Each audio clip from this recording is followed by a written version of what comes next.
তাকবীর, আল্লাহু আকবার, নারায়ে তাকবীর, আল্লাহু আকবার। ডক্টর সাহেবের আগমন, শুভেচ্ছায় স্বাগতম। نحمده ونصلي على رسوله الكريم أما بعد فأعوذ بالله من الشيطان الرجيم بسم الله الرحمن الرحيم لقد كان لكم في رسول الله أسوة حسنة وقال النبي صلى الله عليه وسلم بعثت معلما أو كما قال عليه الصلاة والسلام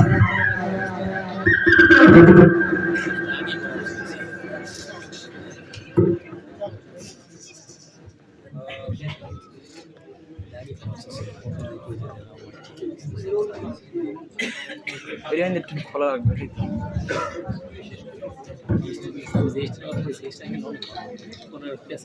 السلام عليكم ورحمة الله وبركاته نحمده ونصلي على رسوله الكريم أما بعد فأعوذ بالله من الشيطان الرجيم بسم الله الرحمن الرحيم لقد كان لكم في رسول الله أسوة حسنة وقال النبي صلى الله عليه وسلم بعثت معلما أو كما قال عليه الصلاة والسلام অধ্যকার শাহকারী ছাত্র পাঠাগার কর্তৃক আয়োজিত বার্ষিক প্রতিযোগিতার সম্মানিত সভাপতি, বিজ্ঞ বিচারক মণ্ডলী, সুদক্ষ পরিচালক এবং আমার সামনে বসে এক ঝাঁক এলএলবি পাশের ছাত্র ভাইয়েরা, সকলকে আমার পক্ষ থেকে আন্তরিক মোবারকবাদ। আপনারা সকলে আমার বক্তৃতার বিষয়ে অবগত আছেন যে তা হলো রাষ্ট্র পরিচালনায় মুহাম্মদ সাল্লাল্লাহু আলাইহি সাল্লামের আদর্শ। সম্মানিত উপস্থিতি, পৃথিবীর ইতিহাসে কালের পরিবর্তনে আগমন ঘটেছে এমন অনেক মানুষ যারা তাদের কোন গুণের কারণে আজও চিরউপর হয়ে আছে, যাদের শ্রেষ্ঠত্ব দম্পন নির্বিশেষে সকলে স্বীকার করতে বাধ্য। তাদের মধ্যে হতে এমন একজন রয়েছে যার সমস্ত জিনিস অনুসরণীয়, তার প্রত্যেকটা জিনিস ঘেরা। তিনি হলেন খাতামুন নবিয়্যিন হযরত মুহাম্মদ সাল্লাল্লাহু আলাইহি ওয়াসাল্লাম।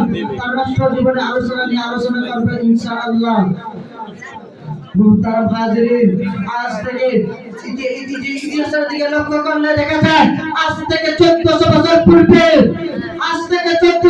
পূর্বে জানতো খবর কি ছিল, বাবা তার নিসাতে ফুটফুটে নিষ্পাপ কন্যা সন্তানটিকে চলেছে আল্লাহর ঘরে দেওয়া কুলঙ্গ অবস্থায় নারী পুরুষ নির্বিশেষে সকলে ধ্বংসের ব্যভিচার, চুরি ডাকাতি, বাটপারি লুটপাট এগুলো তো নিত্যদিনের সাধারণ ব্যাপার।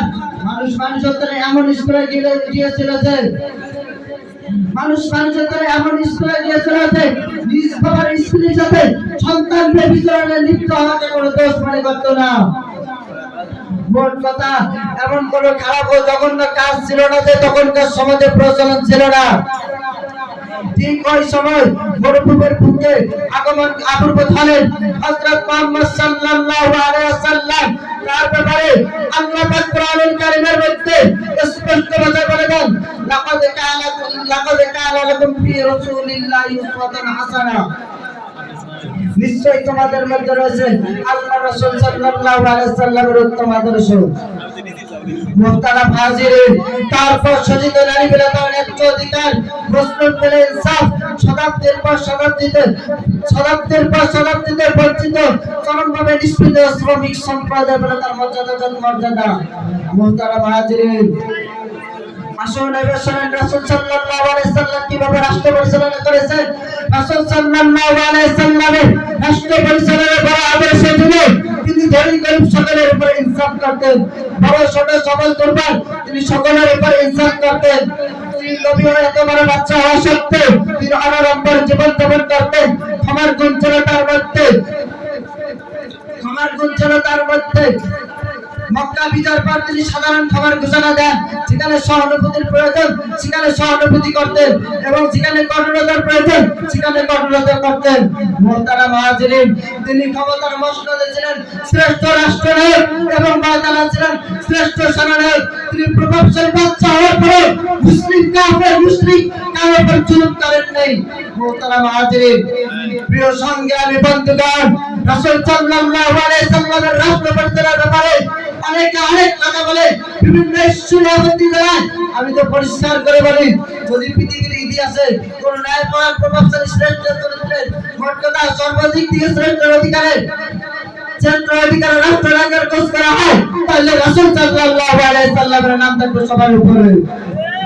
মোহতারাম হাজিরিন, আমি পরিশেষে বলতে চাই, যারা রাসূল সাল্লাল্লাহু আলাইহি সাল্লামের সম্মান নিয়ে কুরুক্তি করে, যারা রাসূল সাল্লাল্লাহু আলাইহি সাল্লামের সম্মান নিয়ে, যারা রাসূল সাল্লাল্লাহু আলাইহি সাল্লামের সম্মান নিয়ে কুরুক্তি করে, তারা নবীর দুশমন, তারা আল্লাহর দুশমন, তারা সমাজের দুশমন, তারা মুসলিম জাতির দুশমন, তারা মুসলিম জাতির দুশমন। স্পষ্ট করে আলো, নবীর দুশমনের কোনো ধর্মীয় পরিচয় নেই, নবীর দুশমনের কোনো রাজনৈতিক পরিচয় নেই, নবীর দুশমনের কোনো গোত্রীয় ধর্মের পরিচয় নেই। তাদের একটাই পরিচয়, তারা আল্লাহর দুশমন, তারা সমাজের দুশমন, তারা বিশ্ব সভ্যতার দুশমন, তারা মুসলমানদের দুশমন। আল্লাহ পাক আমাদেরকে এই কঠিন সময় রাসূল সাল্লাল্লাহু আলাইহি সাল্লামের আদর্শে তওয়াক্কুল দান করুন। ওয়া আখিরু দাওয়ানা আলহামদুলিল্লাহি রাব্বিল আলামিন। আসসালামু আলাইকুম ওয়া রাহমাতুল্লাহি ওয়া বারাকাতুহু।